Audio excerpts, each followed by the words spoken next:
નમસ્કાર વિદ્યાર્થીઓ, આજે ધોરણ 5માં ગુજરાતી વિષય અંતર્ગત આપણે વ્યાકરણના એક મુદ્દાનો અભ્યાસ કરવાના છીએ. એ ખૂબ અગત્યનો છે, જે તમારે નવોદયમાં પણ ભણવામાં આવે છે. શબ્દકોશ ક્રમ. શબ્દકોશ ક્રમ ધોરણ 5માં નવોદયમાં તો ઉપયોગી થશે, સાથે સાથે આગળના તમામ ધોરણમાં એનો ઉપયોગ થાય છે. અત્યારે તો સ્પર્ધાત્મક પરીક્ષામાં પણ એનો બહોળો ઉપયોગ છે. શબ્દકોશ ક્રમ એટલે આપણે સામાન્ય રીતે માનતા હોય કે કક્કાવારીનો ક્રમ, કક્કો કેમ ક્રમમાં લખાય એ રીતે લખવા, પણ એમાં કક્કાવારી ક્રમ અને શબ્દકોશ ક્રમમાં ફેરફાર છે. બંને અલગ અલગ રીતે લખાય છે, થોડોક તફાવત છે. કક્કાવારીનો ક્રમ એ કક્કાનો ક્રમ છે, ઉચ્ચારણગત કક્કો કેવી રીતે લખાય છે એનો ક્રમ છે. જ્યારે શબ્દકોશના ક્રમમાં થોડોક ફેરફાર છે કે એના મૂળ ઉચ્ચારણ સ્થાનથી એમની ગોઠવણી. એટલે મૂળ ઉચ્ચારણ સ્થાન ક્યાંથી થાય છે એ પ્રકારે ગોઠવણી થાય. તો કે સૌ પ્રથમ સ્વરોની બધી ગોઠવણી છે. સ્વરોમાં કઈ રીતે? તો કે અ, અમ. જો અ પછી તરત આપણે અમની ગોઠવણી કરી. અને કરી છે અહીંયા જો ખાસ અમની. એવું કેમ બન્યું છે ભાઈ કે અ પછી આ આવે છે અને અમની ગોઠવણી? તો કે અમ જે છે ઉચ્ચારણ સ્થાન જે છે આ અમ, આ બંનેનું ઉચ્ચારણ સરખા અમ. જ્યારે આ બોલો તો ત્યારે સ્થાન ઉચ્ચારણ સ્થાન શું થઈ જાય છે. ઉચ્ચારણ સ્થાનના આધારે નક્કી થયું કે એની ધોરણી તમારે એ પ્રકારે અથવા શબ્દકોશની ક્રમની ગોઠવણી તમારે એ પ્રકારની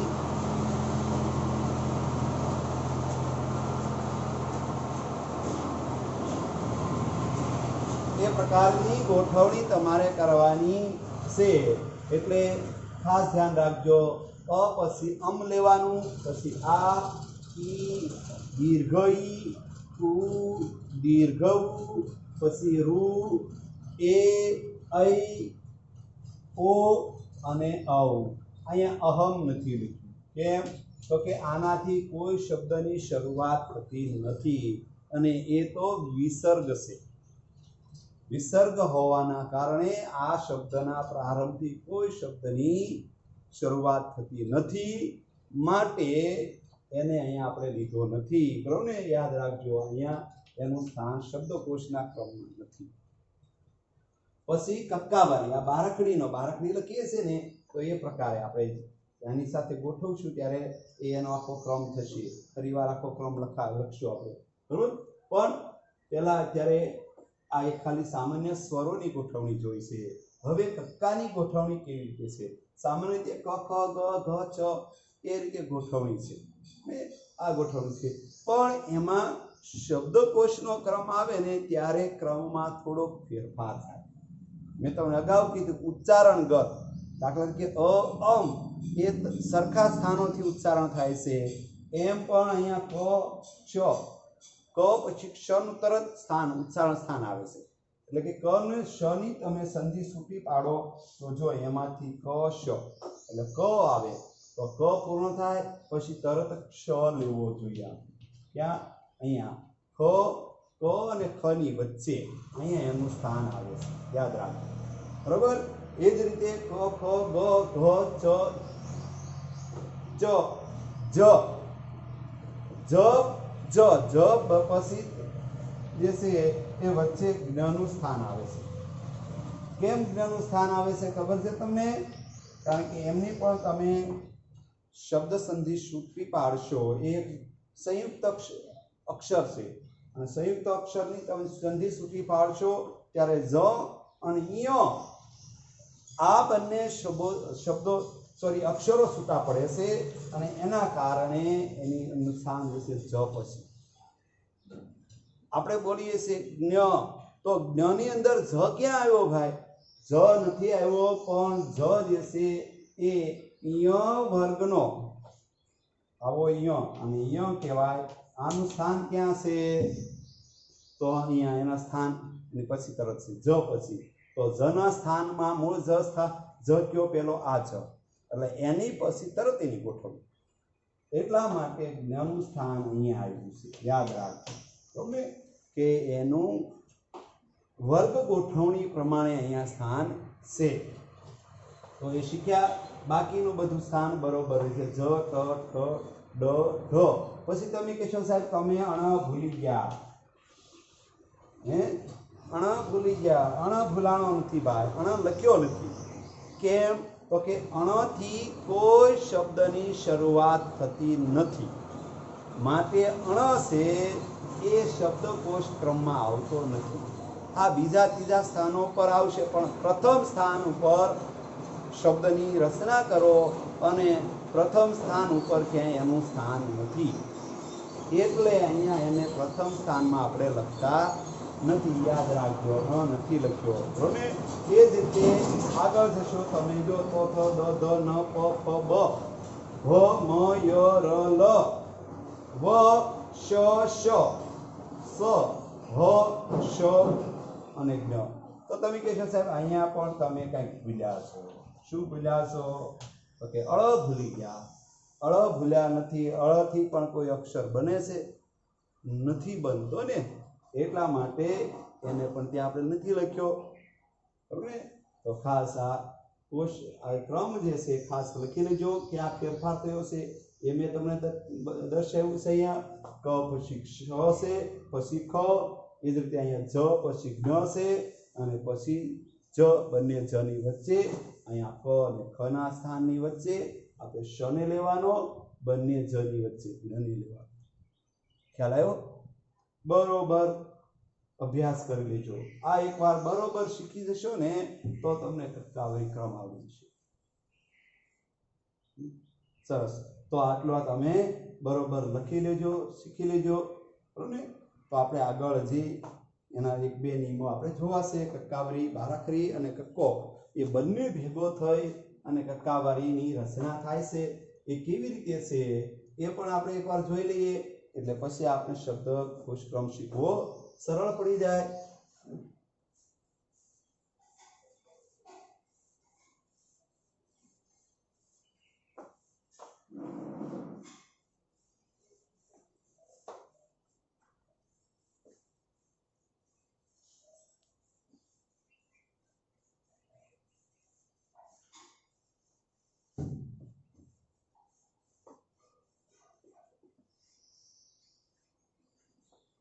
તો હવે પછી આપણે જે એક નિયમ લખવાનો છે એ ખૂબ અગત્યનો અને આપણે ઉપયોગી થાય એવો એક સરસ મજાનો નિયમ લખવાનો છે.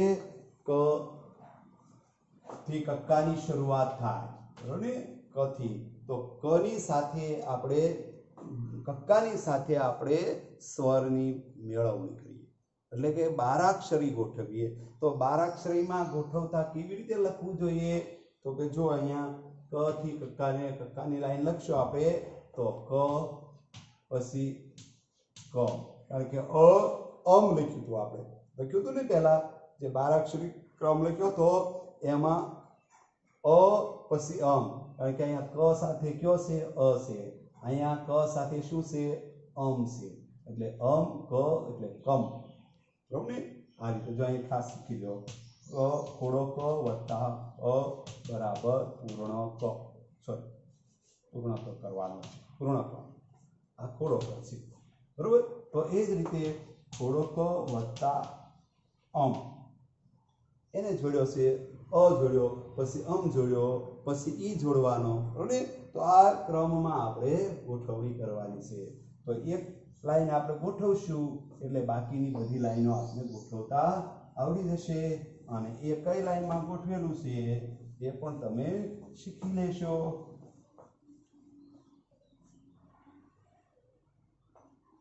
ચાલો તો આગળ આપણે લખીશું ક પછી કા, પછી કા પછી કા અનુસ્વાર, તરત પછી અનુસ્વાર હવે લેતા જવાના. દરેક વખતે અનુસ્વાર આવતા હોય છે. એ જ રીતે તમે કી લેશો બરોબર. પછી કી અનુસ્વાર લેવું જ પડશે આપણે. ઘણી વખત કી અનુસ્વાર હોય પછી દીર્ઘ કી અનુસ્વાર લેશો. પછી એ રીતે કુ લેશો, કુ અનુસ્વાર લેશો. પછી અહીંયા દીર્ઘ કુ લેશો, દીર્ઘ કુ અનુસ્વાર લેશો. પછી કે, તો પછી કે અનુસ્વાર પણ તમે લેશો ને. એ રીતે પણ તમે પાછા ગોઠવતા જજો. ભૂલ ન થાય. પછી જો અહીંયા કે વચ્ચે એક ભૂલ થઈ છે આપણે કે એ કે જે છે ઊંધી માત્રા અર્ધ માત્રા ગોઠવવી પડી. અને અર્ધ માત્રા જો આ જે છે ને એ રકાર ઉચ્ચારણ છે, ર છે, આ ઊંધી માત્રા છે. આપણે જ્યાં આમ માત્રા કરીએ છીએ ને એને બધાને ઊંધી માત્રા કહેવાય અથવા અર્ધ માત્રા. આ માત્રા કરવા માટે કે મુખ જે છે પોળું કરવું પડે, લંબાણ કરવું પડે છે, બરોબર ને. તો એ કે પછી એ જ રીતે કે અનુસ્વાર, પછી કઈ અનુસ્વાર, પછી કો, પછી કો અને કો અનુસ્વાર, પછી કૌ અને કૌ અનુસ્વાર. યાદ રાખજો. થઈ ગઈ આટલી ગોઠવણી આપણે કરવાની છે. પછી એની અંદર સંયુક્ત અક્ષર ઉમેરવા, દાખલા તરીકે ર, તો પણ આ રીતે લખવાનું. એ જ રીતે તમે ક્ર અનુસ્વાર ક્ર લખ્યો. આ જ રીતે પછી એના જોડાક્ષરો પછી ગોઠવવાના. પહેલા મૂળ અક્ષરો બધા ગોઠવવાના અને પછી બધા જોડાક્ષરો ગોઠવવાના. તો ધ્યાન રાખજો. ક અનુસ્વાર, કા અનુસ્વાર, કી અનુસ્વાર, દીર્ઘ કી અનુસ્વાર, હસ્વ કુ અનુસ્વાર, કુ દીર્ઘ કુ અનુસ્વાર, કે પછી કે આ લંબાણ છે, ખેંચાણ છે, બરાબર. પછી કે અનુસ્વાર, કઈ અનુસ્વાર, કો અનુસ્વાર, કૌ અનુસ્વાર, બે માત્ર ક્ર અને ક્રમ અંદર ઉપર અનુસ્વાર કરવાનું છે, બરાબર ને. તો આ રીતે તમે શબ્દોની ગોઠવણી કરી એટલે હવે તમને શબ્દો ગોઠવતા પણ આવડી જાય ને. જો એના આધારિત આપણે કેટલાક શબ્દો હું લખું છું એ તમારે એને ગોઠવણી કરવાની છે. જો સાવ સરળ છે, મજા આવશે. દાખલા તરીકે આપણે લખીએ આ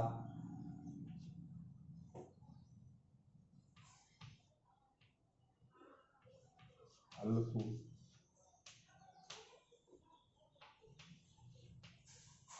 કા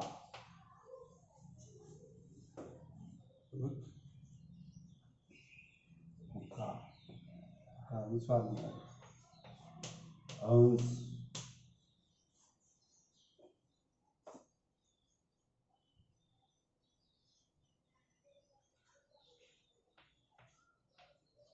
વિરામ,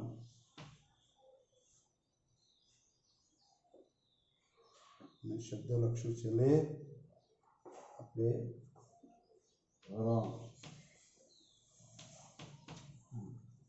જો એકલ અક્ષરને આધારિત શરૂ થતા. તમે કહેશો કે પહેલો અક્ષરથી ગોઠવણી કરવી તો પહેલા અક્ષરમાં તો બધામાં હ છે, બરોબર.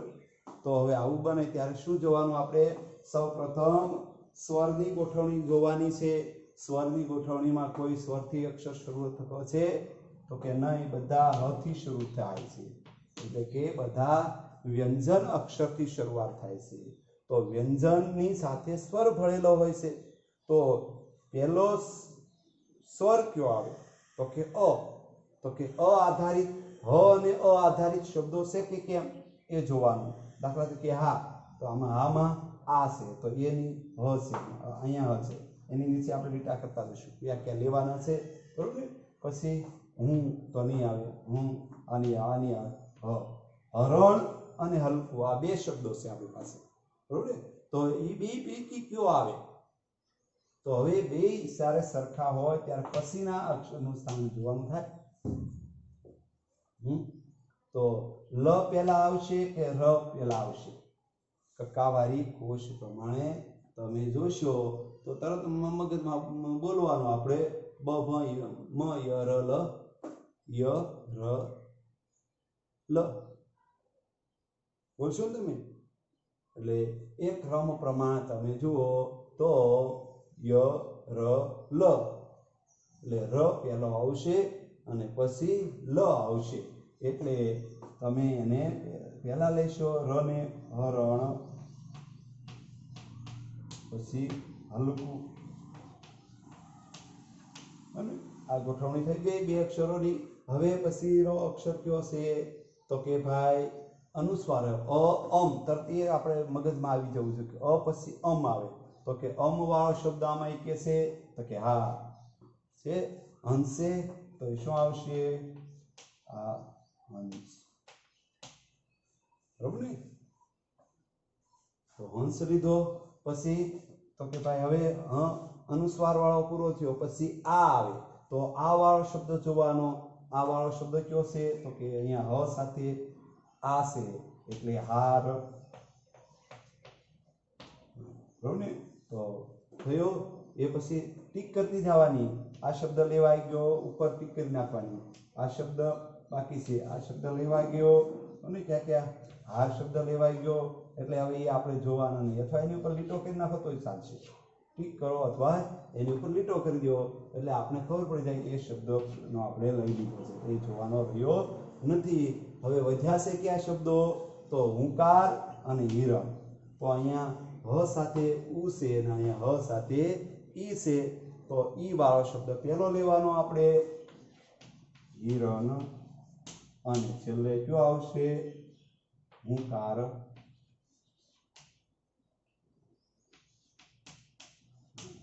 કેટલા શબ્દો હતા? 1 2 3 4 5 6 શબ્દો હતા. તો ગોઠવણીમાં 6 શબ્દો થઈ ગયા. 1 2 3 4 5 6. બરાબર. ઘણી વખત એવું બને કે આપણે શબ્દકોશ ક્રમ સાચો ગોઠવો હોય પણ એકાદ અક્ષર ભૂલાઈ ગયો. તો એ ભૂલાઈ ન જાય એ માટે આપણે ગણી લેવાના. ઉપર કેટલા અક્ષરો આપણે આપ્યા છે અને આપણે કેટલા અક્ષરોને ગોઠવ્યા છે, આ બંને જોઈ લેવાનું છે. તો જ આપણે ખરેખર આપણે સાચો ગોઠવો છે કે નહીં. બરોબર. આના 2 માર્ક છે આપને મળતા હોય છે, તો જ 2 માર્ક મળે. જો આમાં તમે એકનો ક્રમ આડાવડો કરશો એટલે બધાનો ક્રમ જે છે ફરી જાય. એટલે હા તમને માર્ક મળવા પાત્ર થાય. છેલ્લો અક્ષર તમે ન લખ્યો હોય તો તમને એનો અડધા માર્ક મળવાનો નિયમ છે. પણ જો તમે આગળના અક્ષરોમાં ક્યાંય શબ્દમાં ભૂલ કરો, આગળ પાછળ ગોઠવણી કરો તો માર્ક મળતો નથી. તો તમારો સીધી એમાં ચોકડી મળી જાય અને 0 માર્ક તમને પ્રાપ્ત થાય. એટલે યાદ રાખજો, બરોબર ને? આપણે માર્ક્સ મેળવવા છે તો બરોબર કાળજી રાખશું, જરા પણ ભૂલ ન થાય, બરોબર ને? તો આ પ્રકારે તમે ગોઠવણી કરી શકો. બીજો શબ્દ લઈએ એવો એક, બરોબર?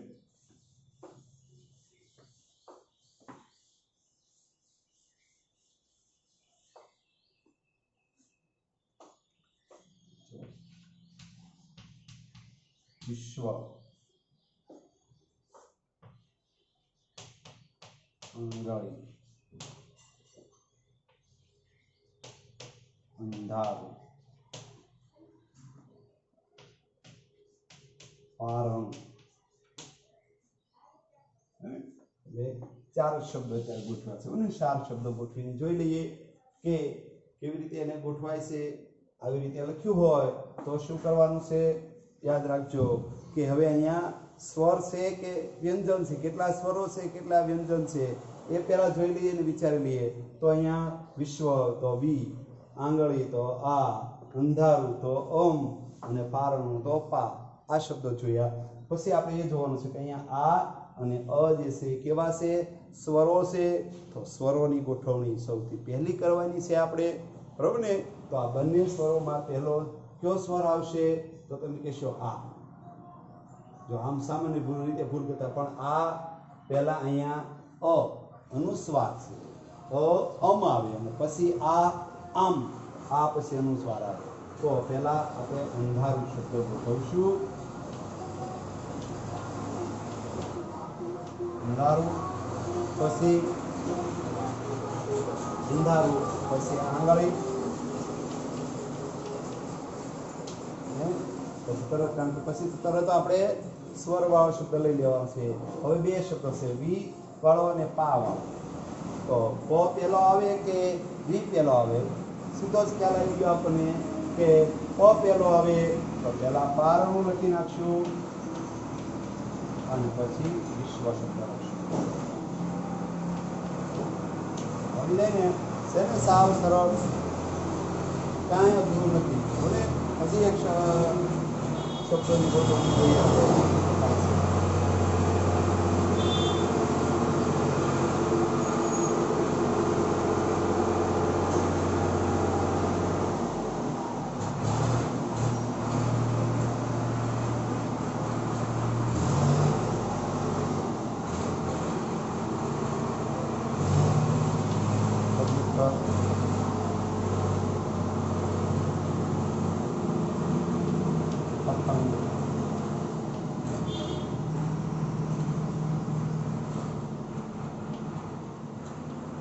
ક્ષમા,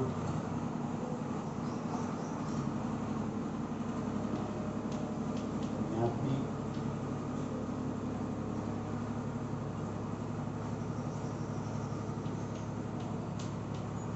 ગંગા. આટલા શબ્દોને આપણે ગોઠવણી ચાલશે. હવે આપણે જોવાના છે 1 2 3 4 5 શબ્દ છે, બરોબર ને?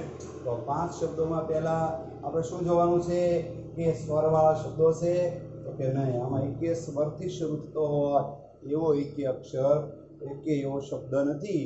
તો હવે આપણે ટકાવારી ક્રમમાં જોશું. ક કમ ત્યાંથી શરૂ કરશું. તો પહેલા સૌ પ્રથમ ક વાળો છે, હા, તો એ પહેલા લખશું આપણે. કબૂતર પહેલો લખશું. પછીના શબ્દોમાં જોશું તો કે ભાઈ પતંગ, ક્ષમા, જ્ઞાતિ ને ગંગા. આ પૂરો લેવાઈ ગયો ને પર લીટો, એટલે પછી એને યાદ કરવાનો જ ન રહે, જોવાનો જ ન રહે. આગળ પતંગ શબ્દ છે તો પતંગ, ક્ષમા, જ્ઞાતિ કે ગંગા શું આવશે? તો તમે કહેશો સાહેબ પહેલું લખો ગંગા, પણ ગંગા નહીં આવે. કેમ? તો કે ક પછી તરત કક્કાવારી ક્રમ પ્રમાણે આપણે અહીંયા ક્ષમાને લેવાનું છે, એટલે ક્ષમા લખશું આપણે. લખ્યું ને? અહીંયા તરત પછી આવશે, બરોબર ને? પછી આગળ જોઈશું તો કે ભાઈ હવે કયો આવશે? તો કે ગંગા. અને ક ખ ક ક્ષ ખ પછી ગ એટલે ગંગા. હવે તમે કહેશો કે સાહેબ લખો હવે છે છેલ્લો શબ્દ બાકી પતંગ લખી નાખો. પતંગ, પતંગ નહીં આવે. કેમ કે જ્ઞાતિ શબ્દ જ્ઞ છે એ જ પછી આવશે એટલે જ્ઞાતિ. જ્ઞાતિ, બરોબર? તો જ્ઞાતિ લખ્યું. પછી જુઓ છેલ્લે પતંગ આવશે. તો આ રીતે ગોઠવણી કરવાની છે. ક્ષની કોની પછી આવે છે? ક પછી તરત ક્ષ આવે અને જ પછી તરત જ્ઞ આવે. યાદ રાખજો, બરોબર ને? આ ગોઠવણીને ખાસ તમે ધ્યાનમાં રાખશો એટલે ભૂલ થશે નહીં, બરોબર ને? ઉતાવળ જરાય નહીં કરવાની, બરોબર? જોઈ લેવાનું, પછી ગણવાના 1 2 3 4 અને 5. પાંચે 5 શબ્દોની ગોઠવણી થઈ ગઈ કે કેમ? તો તમને ખ્યાલ આવશે કે હા, બરોબર થઈ ગઈ છે. આ રીતે ટકાવારી ક્રમ આપણે જોવાનો છે. હવે કેટલાક શબ્દો હું તમને ઘરે હોમવર્કમાં આપું છું, એ તમારે ગોઠવવાના છે. આવડશે ને? હા, આવડે જ ને, કારણ કે આપણે શીખ્યા છીએ. આ પ્રકારે આપણે લખવાનું છે, બરોબર ને? ચાલો તો બધા લખો, બરોબર ને? 5 ઉદાહરણો આપું છું, એ તમારે ઘરે બેઠા બેઠા લખવાના છે, ગોઠવવાના છે.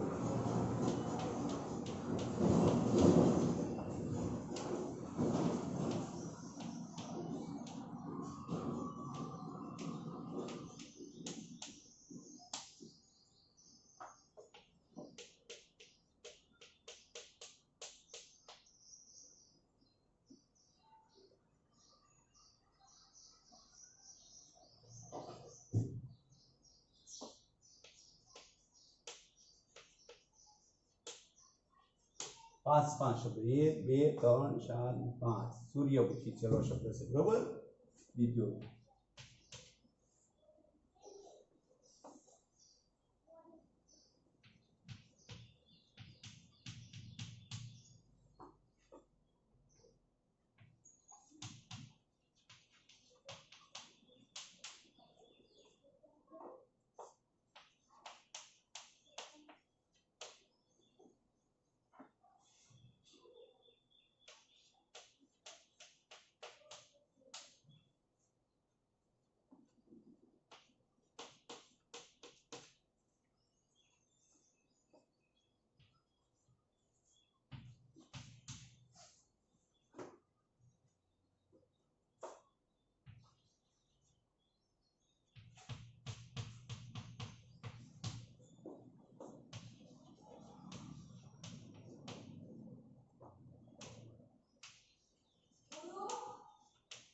અંજીર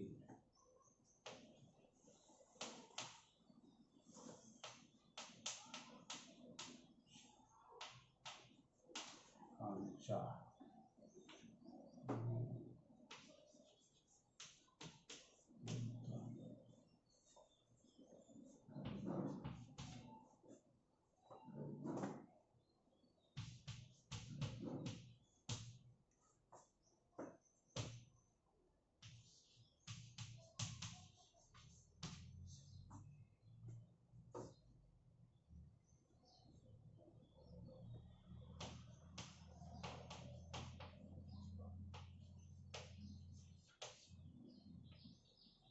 गुलाब जांबू लाडवा जलेबी गुलाब जांबू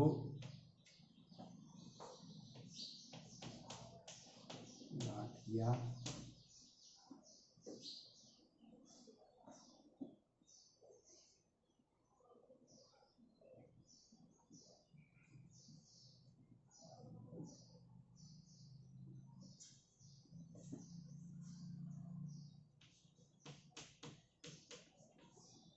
पुतली